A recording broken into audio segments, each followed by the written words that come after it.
అప్పుల బాధలు వెంటాడుతున్నాయా? అయితే 6 జేవిఆర్ వారి జాతిరత్నాలు ధరించండి.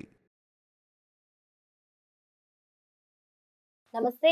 వెల్కమ్ టు మనం టీవీ. నేను యాంకర్ సిరి. ప్రస్తుతం మనతో పాటు ఉన్నారు ప్రముఖ ఆయుర్వేదిక్ డాక్టర్ సుబ్బారావు గారు. డాక్టర్ గారితో మాట్లాడతాం. డాక్టర్ గారు నమస్తే. నమస్తే అమ్మా. డాక్టర్ గారు, చెప్పండి. ఈ రోజుల్లో చాలా మంది కూడా ఈ ఒబేసిటీ ప్రాబ్లమ్ తోని లావైపోయి వెయిట్ లాస్ అనేది చేస్తూ ఉంటారు. అవునమ్మా.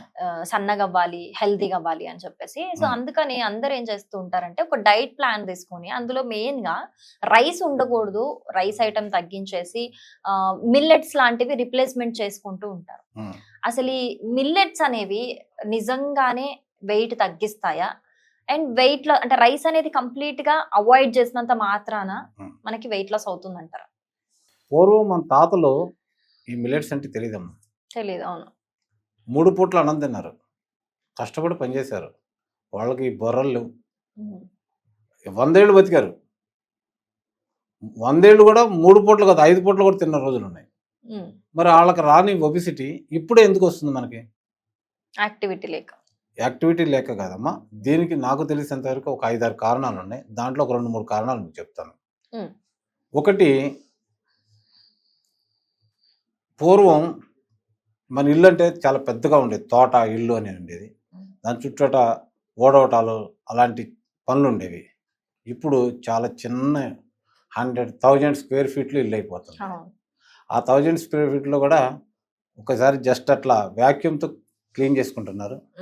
బట్టలు ఉతకడానికి మిషన్ వచ్చింది, అన్నం వండటానికి మిషన్ వచ్చింది, పప్పులు ఉతకడానికి మిషన్ వచ్చింది, చూడటానికి టీవీలు వచ్చేసినాయి. అంటే కూర్చుని ప్రశాంతంగా కూర్చుని తింటున్నారు. బటన్ వేస్తే పనులు అయిపోతున్నాయి. అలాంటి ప్రాబ్లంలో నీకు శక్తి ఎక్కడ ఖర్చు అవుతుందమ్మా? మరి శక్తి ఖర్చు కాకపోతే ఆ శక్తి అంతా ఏమవుతుంది? మన శరీరానికి భవిష్యత్తులో అవసరమైద్దేమో అనే ఉద్దేశంతో అది నిల్వ చేసుకునే ప్రాసెస్లో కొవ్వు అనేది పెరుగుతుంది. మరి పెరిగిపోతున్నటువంటి కొవ్వుని మనం 4 రోజులు అన్నం తినకపోతే ఏమైందంటే మళ్ళా ఆ శరీరం ఆ కొవ్వుని కరిగించుకుంటుంది. మనం కరిగించుకునే అవకాశం ఇవ్వటం లేదు. తింటున్నాము, రోజు రోజు తింటున్నాము, రోజు రోజుకి పెరుగుతుంది. ఈ క్రమంలోనే మిల్లెట్స్ తినండి. మిల్లెట్స్ తిన్నా రైస్ తిన్నా రెండే ఒకటేనండి. ఈ రెండింటి యొక్క గ్లైమెక్ ఇండెక్స్ అని ఉంటుందమ్మా. వాటికి కొద్దిగానే తేడా ఉంటుంది.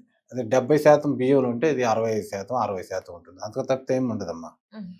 అయితే అన్నం తింటే అన్నంని మనం బాయిల్డ్ చేస్తాం, అంటే సగం ఉడకబెట్టేస్తాం. లోపలికి వెళ్ళి తొందరగా జీర్ణం అవుతుంది. ఈ మిల్లెట్స్ని ఉడకబెట్టరు కాబట్టి లోపలికి వెళ్ళి అది మళ్ళీ బాయిల్ అవుతుంది. ఆ క్రమంలో ఇది గంట కరిగితే అన్నం ఇది 2 గంటలు కరుగుతుంది. తప్పితే ఏం తేడా లేదమ్మా.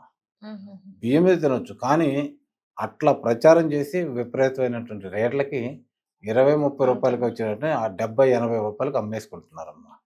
సరే, ఫలితం ఏమైనా ఉంటుందంటే మనకి ఎక్కడైనా సరే గుర్తుపెట్టుకోమ్మా, ఏ ప్రకృతి మనకి ఇచ్చినటువంటిది అర్థం చేసుకుంటే ఏ సీజన్లో తినాల్సిన ఫ్రూట్స్ని ఆ సీజన్లోనే పంపుతుంది.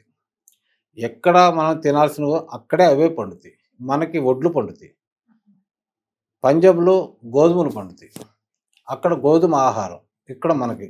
మరి ఈ మిల్లెట్స్ తినే వాళ్ళకి షుగర్ రాదా అంటే వస్తుంది. ఎందుకు వస్తుంది? మరి ఫారిన్లో అన్నమే తినరు, మరి అక్కడ షుగర్ జబ్బులు ఎక్కువ ఉన్నాయి. ఎందుకు వస్తున్నాయి అంటే షుగర్కి కానీ ఒబిసిటీకి కానీ అన్నంతో సంబంధం లేదమ్మా. మనం ఎంత ఆహారం తింటున్నామో, ఎంత శక్తి రిలీజ్ అవుతుందో అంత శక్తికి మనం చాకరీ చేయాలి, అంటే పని చేయాలి. ఆ శక్తిని మళ్ళీ ఖర్చు పెట్టేటట్టు చూడాలి. దాన్ని చేస్తే మనకి ఎప్పటికీ కూడా ఒబిసిటీ కానీ షుగర్ కానీ రాదమ్మా. ఓకే. ఆల్రెడీ ఆ ప్రాబ్లంతో సఫర్ అవుతున్న వాళ్ళు ఏం చేయాలంటారు? ఆ ప్రాబ్లంతో సఫర్ అవుతున్న వాళ్ళకి ప్రాబ్లం ఏంటంటే ఆహారంలో మార్పులు తెచ్చుకోవాలమ్మా. ఆహారం ఏంటంటే నేను రోజు 10 ఇడ్లీ తింటే కానీ నాకు కడుపు నిండదు. మరి ఒకేసారి నేను ఎట్లా చేయాలి అంటే ప్రోటీన్, కార్బోహైడ్రేట్స్ లేనటువంటి ఆహారం. కీరా ఉంది, తినొచ్చు.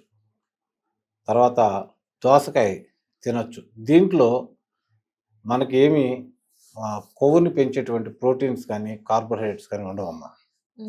దాంట్లో విటమిన్, మినరల్స్ ఉంటాయి, వాటర్ ఉంటుంది. అది మన శరీరానికి లోపల అవయవాలకు ఉపయోగపడుతుంది. దానివల్ల మనం లావు పెరగటం అనేది ఉండదు. ఈ లావు పెరగటం అనేది చాలా మెల్లగా జరుగుతుందండి. తగ్గడం కూడా అంతే తగ్గాలి. అంతేగాని వీళ్ళ దగ్గరికి వెళ్ళి సిట్టింగ్లు కూర్చుని లేకపోతే పొట్ట నిండా అన్నం తినకుండా ఉపవాసాలు ఉంటే తగ్గదమ్మా. ఆహారంలో కొంత తగ్గించుకోవాలి. రోజు 10 ఇడ్లీ తినేవాడు 8 ఇడ్లీ తినాలి. 8 ఇడ్లీ 6కు రావాలి. అలానే తగ్గాలి. ఎంత మెల్లగా వచ్చిందో అంత మెల్లగా 3-4 ఏళ్లలో తగ్గిపోవడానికి చాలా ఉందమ్మా అవకాశం.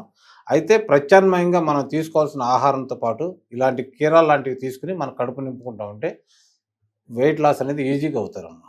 దాంతో పాటు ఏదైనా యాక్టివిటీ కూడా చేయాలి. చెయ్యాలమ్మా. యాక్టివిటీ కంపల్సరీగా చేసుకోవాలి. అది మనమే కల్పించుకోవాలి. లేదంటే కనీసం వాకింగ్ అనే చేయాలి. అట్లీస్ట్. అది. Thank you so much. నమస్తే అమ్మా.